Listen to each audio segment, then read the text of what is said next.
जय हिंद दोस्तों, आप देख रहे हैं दार्शनिक भारत लाइव। मैं अमरीश कुमार सिंह।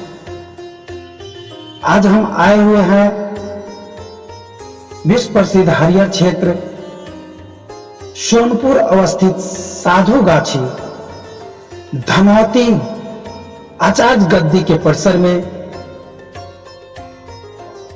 और आप देख सकते हैं कि इस परिसर में हमारे साथ हैं महान कबीराचार्य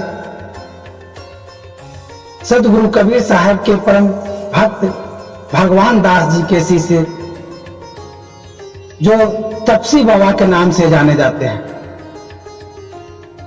ये तपसी बाबा ऐसे ही नहीं तपसी बाबा कहला रहे हैं, इनके पीछे इनकी तपस्या, जन कल्याण और लोगों के समर्पण को देखा गया है, परखा गया है। इनकी जटाएं को भी आप देख सकते हैं, इतनी लंबी जटाएं इनकी तपोबल की माता को प्रदर्शित करता है। आइए इस समय हम ऐसे महान तपस्वी बाबा से आपको रूबरू कराने का एक छोटा सा प्रयास करता हूं। बाबा जी, मैं साहेबंदगी आपके चरणों में करते हुए सर्वप्रथम आपके बारे में आपका इंट्रोडक्शन जानना चाहता हूं। जब शिक्षा के क्रम में था 2076 में 10th में, वहां विद्यालय में मैंने देखा अराजकता। विज्ञान में पढ़ता था, प्रैक्टिकल का सामान नहीं, उसकी कोई व्यवस्था नहीं। कितना बार कहने के बाद भी नहीं किया। मेरे अंदर में एक जागृति हुई कि इसके लिए व्यवस्था किया जाए, लेकिन फिर भी शिक्षकों के दुराचार से हम लोगों ने विद्यालय परित्याग किया। और मैं बचपन से किसी के एक समान हमारे साथियों के कहने पर पूर्व जमाने में जो 12 वर्ष तपस्या करते थे, तो भगवान, देवी देवता, महापुरुष प्रकट होते थे, जो मांगते थे देते थे। मेरी जिज्ञासा देगी। मैं सुना था पहले भी अच्छे अच्छे तपस्वी संतों का आदर्श को। मैं भी तपस्या करना शुरू किया बचपन में। तपस्या भी करता था, पढ़ाई भी करता था। तपस्या में भी आगे और पढ़ाई में भी आगे रहता था। खेल कूद में भी आगे, हर क्षेत्र में मैं आगे रहता था। और आज तक भी हूं। क्योंकि हमारे माता पिता, हमारे पिता का नाम कंचन दास और माता का नाम सरस्वती, इसलिए मां का प्रभाव ज्ञान की दिशा में हमें आगे बढ़ाने का काम किया। और पिता कंचन, सोना जो चमक होता है, और हमारे देश या विश्व में सोना के आधार पर ही नोट की छपाई होती है। तो हमारे पिताजी संत हुए थे और उनका संत का प्रभाव हमारे ऊपर पड़ा। 1976 में हमारे संत मुक्त स्वरूप देव ऐसे महान संत थे, त्यागी संत थे, तपस्वी संत थे। और उन्होंने आजादी के क्रम में भी आंदोलन में अपना काम करते थे, फोटोग्राफी भी करते थे, वो चित्र भी बनाते थे, हर कला से भी दूर थे। और उन्होंने मानव के लिए, लोक कल्याण के लिए बहुत काम किए। उन्होंने संस्था बनाया, मानव सेवा आश्रम। उन्होंने मानव सेवाश्रम की स्थापना मुक्त नगर, मुक्त धाम, ढोलबज्जा एवं मुक्त धाम, विजय लालगंज, रुपोली जिला पूर्णिया, और ढोलबज्जा अनुमंडल नवगछिया जिला। आपसे जानना चाहेंगे कि इस हरियर क्षेत्र में प्रत्येक वर्ष हजारों श्रद्धालुओं के आपके पास भीड़ लगी हुई रहती है, इनका आप मेंटेनेंस किस तरह से करते हैं? मैं साधु समाज में आने के बाद हमारी प्रखरता, हमारी तेजस्व, हमारा कर्मठता, हमारी क्रांति, हमारा सत्यता पर हमको जो कबीर साहब के द्वितीय शिष्य भगवान साहब थे, जिनका गद्दी धनवती जिला सिवान है, वहां के महंत श्री रामधारी गोस्वामी यहाँ सोनपुर में 40 वर्ष पूर्व यहाँ जमीन ली, भूमि अर्जन की और यहाँ आश्रम बनाया और सभी साधु समाज ने, बताए साधु समाज ने भवन बना के यहाँ लोक कल्याण करने का काम किया। क्योंकि इतना बड़ा संस्था इस सोनपुर में यात्रियों के लिए, धर्मावलंबियों के लिए, संतों के लिए यहाँ जगह बनाया। यहाँ 31-32 कमरे हैं और बहुत बड़ा बगीचा भी है।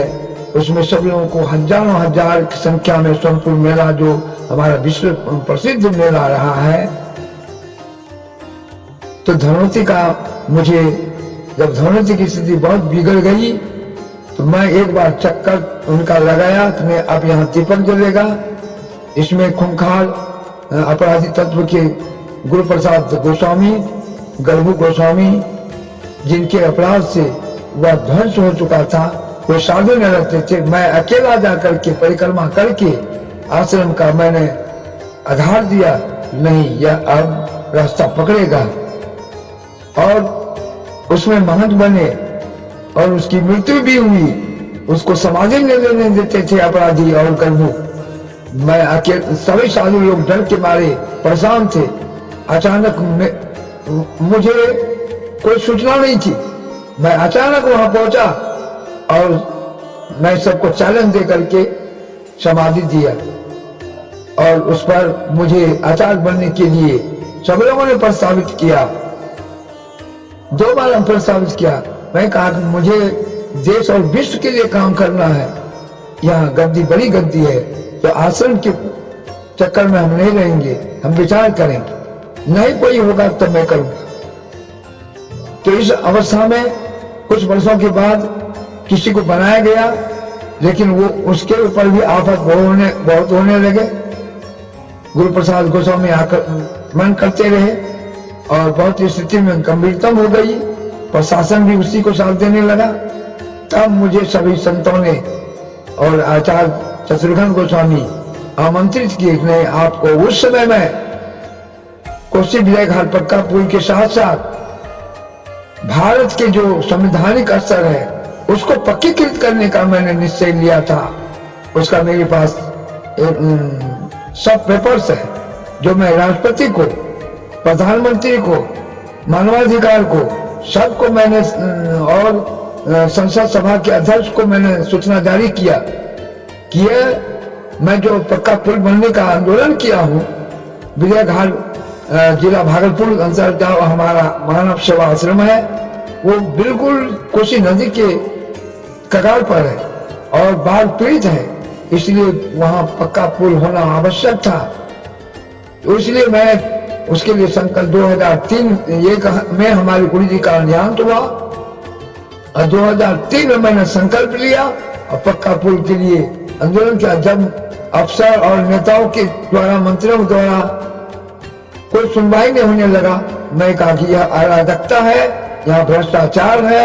इसके लिए मैं कहा कि जितने भी मंत्री, जितने भी विधायक, जितने भी सांसद, जितने प्रतिनिधि हैं, चोर चोर मोसेरा भाई बन करके देश और विश्व को हनन करने के पीछे लगा है। इसलिए मैं ये पक्का पुल के साथ, इस पक्का पुल के साथ मैं संवैधानिक स्तर पर पक्कीकृत करना चाहता हूँ। उसके लिए मेरा 14 सूत्र है, जो सबसे पहले है कि राष्ट्रपति शासन होना चाहिए और प्रधानमंत्री शासन नहीं, राष्ट्रपति शासन होगा। और प्रधानमंत्री का भी चयन, मुख्यमंत्री का चयन, मंत्रियों का चयन IAS स्तर पर उसका कंपटीशन पर होगा और सरकार के तौर पर राष्ट्रपति होगा, राष्ट्र का पति, मालिक। प्रधानमंत्री नहीं, संसद सभा नहीं, चोर चोर मौसेरे भाई बन जाते हैं। इसे राष्ट्रपति शासन, पहले जो अच्छे राजा थे, आज भी इतिहास है, आज भी उसका पुराण है। जो अच्छे राजा रहे उन्होंने लोक कल्याण का काम किया। विष्णु भी राजा बने, लेकिन वो भी लालची बन गए। उनको भी महात्मा ने, अब तपस्वी संतों ने लात मारा, ठोकर दिया, वो बहुत अच्छे काम करना शुरू किया, तो आज भगवान विष्णु कहे जाते हैं। इसीलिए पुरातन समय का इतिहास है कि हमारे संतों ने जहां जहां बदलाव किया है, जिसमें अशोक इतने भ्रष्टाचारी महाराजा बने थे और शोषण दमनकारी थे, उसको भी भगवान बुद्ध ने अपने व्यक्तित्व पर, अपने तपस्या की शक्ति पर उसको सुधार किया, पूरे विश्व का कल्याण करने का काम किया। जो उनके अशोक का जो पीक था, हमारे भारतीय नोट में उनको बहुत वर्षों तक दिया गया और आजादी कुछ दिन के बाद भगवान गांधी जी को। इसलिए सोनपुर मेला में जो मैं वहां का धनवंतरी आचार्य गांधी का उत्तराधिकारी हूँ, उस नाते से मैं यहाँ का भी, सोनपुर का भी विशेष रूप से मैं देख करता हूँ। यहाँ भी जो आश्रम हमारे ब्रह्मधारी गोस्वामी ने बनाया, उस संस्था का भी जो विकास है, और उसमें यहाँ भी काबिज हुआ था।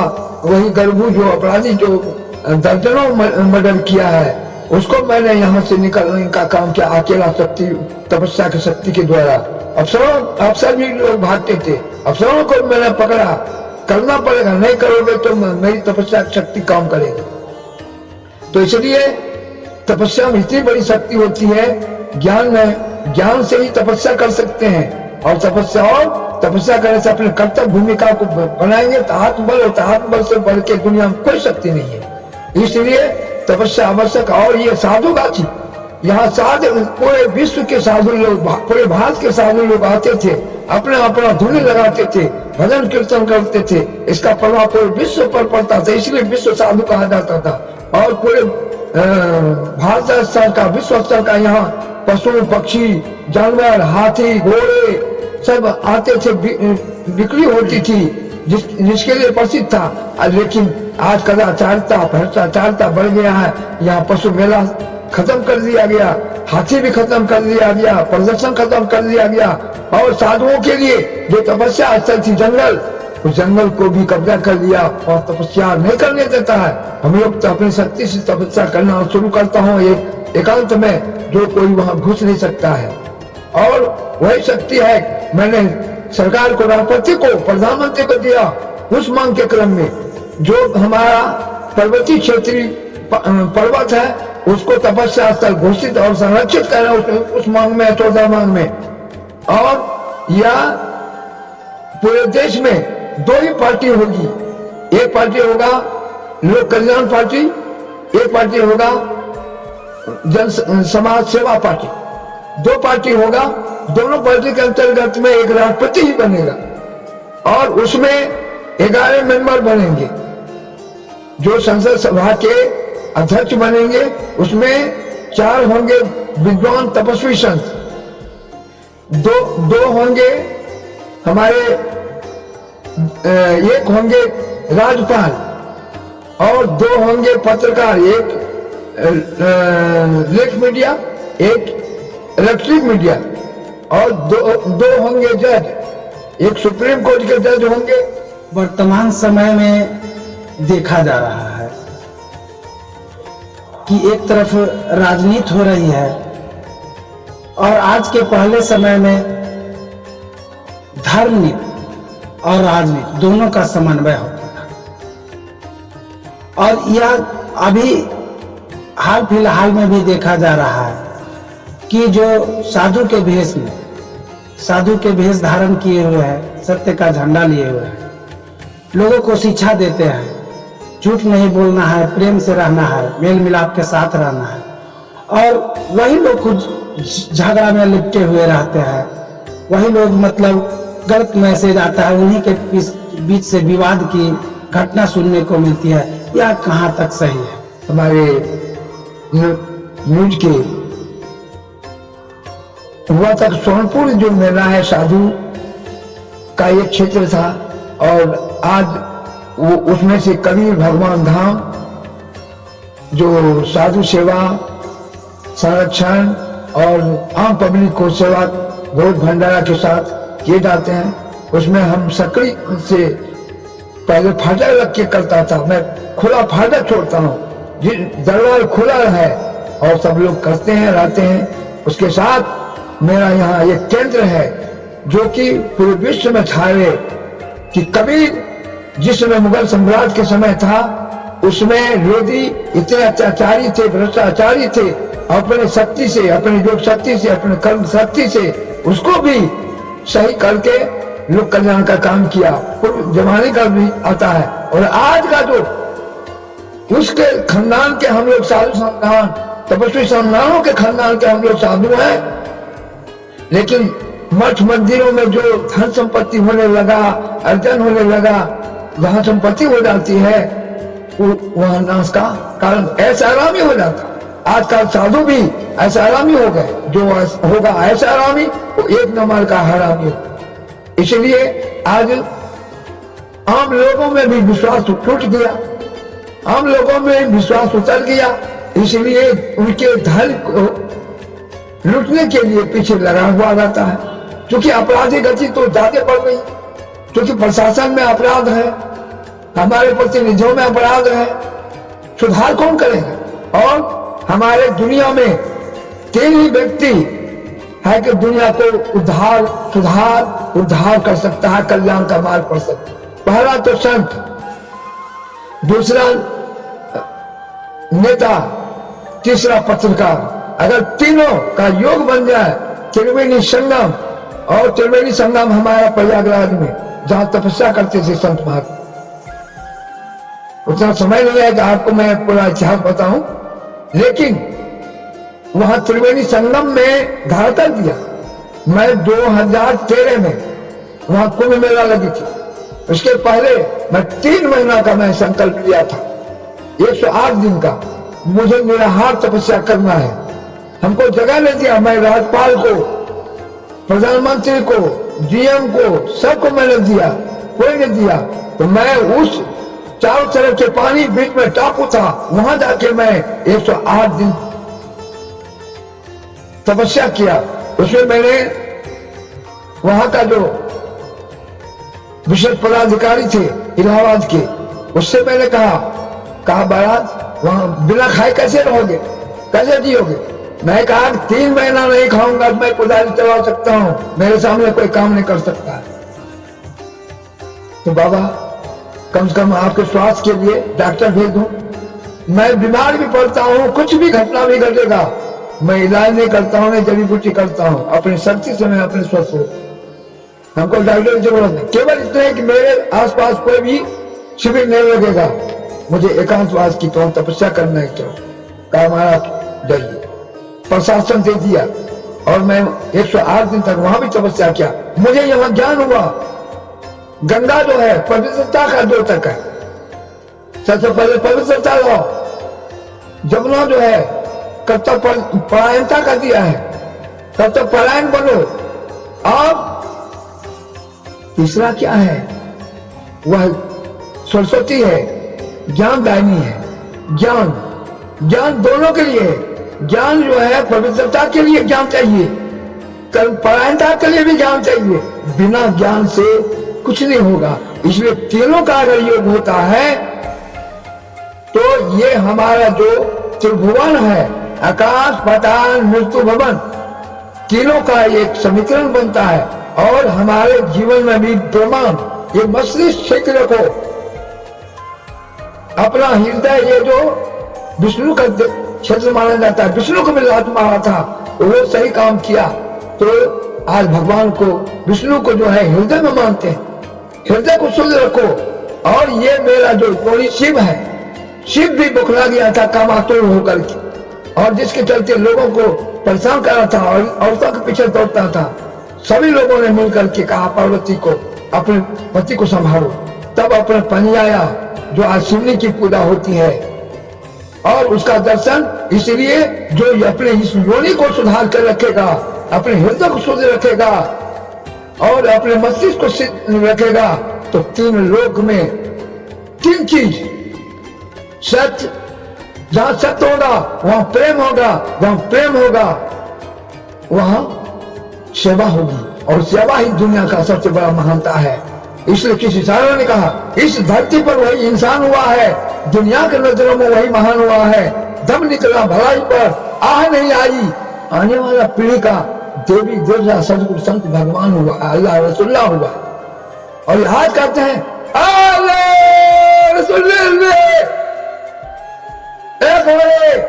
इधर भी कहते हैं हाँ भगवान। अरे भगवान के नाम से आज लोग भीख मांगता है, भगवान के नाम से पैसा वसूलता है, आज भगवान के नाम से, देवी देवता के नाम से लोग बहुत बड़ा अत्याचार कर रहे हैं।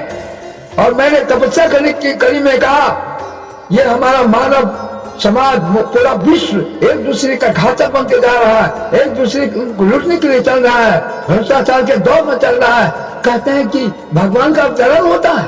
कहाँ है भगवान? अगर है, मैं तपस्या कर रहा हूं, जब तक मुझे यह बताओगे नहीं कि मनुष्य का दोष है कि हमारी कमजोरी है। अगर भगवान ही देख रेख करता है, उसके बिना पता नहीं हिल सकता है, वो व्यापक है, तो ये भ्रष्टाचार क्यों, अत्याचार क्यों, अनाचार क्यों हमारे प्रशासन में, हमारे राजाओं में और हमारे पदाधिकारियों में ऐसा क्यों जुड़ाव है? इतना भ्रष्टाचार क्यों?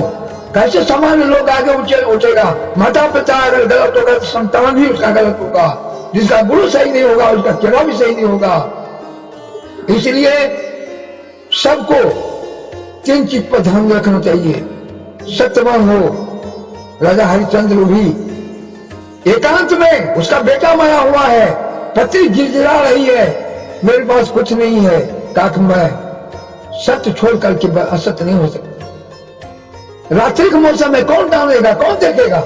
लेकिन राजा हरिश्चंद्र ने कहा, मैं जान रहा हूं, मैं देख रहा हूं, अगर गलत करूंगा, बिना कर लिए नहीं करेंगे तो मेरे पास असत्यता हो जाए।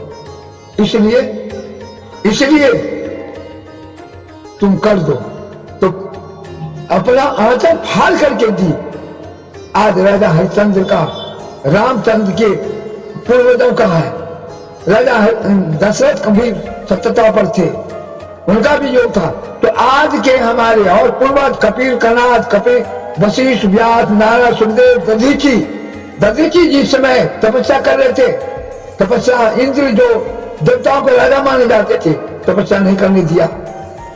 लेकिन किसी तरह से दधीची तपस्या में आ गए, और इसके अत्याचार से, इंद्र के अत्याचार से भी अत्याचारियों ने जब दबाव करना शुरू किया, सर्वनाश करना शुरू किया, देवलोक में प्रवेश किया और सबको नाश करने लगा, हाहाकार मच गया। तो किसी ने सूत्र नहीं दिया, जाओ तपस्या करना है। कौन? जिसका तुम तपस्या नहीं करने दे रहा था, दधीची, जाओ उसके शरण में जाओ।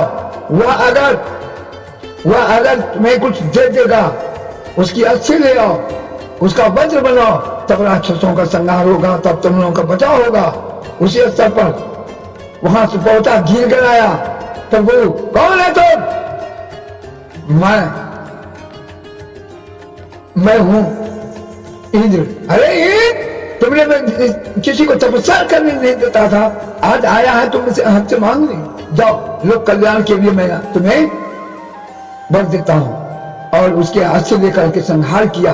और कितने संत लोगों ने भारत की आजादी में भी, रमन महर्षि, अरविंद, ऐसे, और उनके हमारे कबीर पंथ के, उसकी माता गांधी जी की माँ, और गांधी जी के अंदर सुभाष चंद्र बोस भी, उसकी माँ धार्मी, भगत सिंह की भी माँ, गुरु नानक के बाद 2 धार्मिक प्रवक्ताओं ने विरोध किया।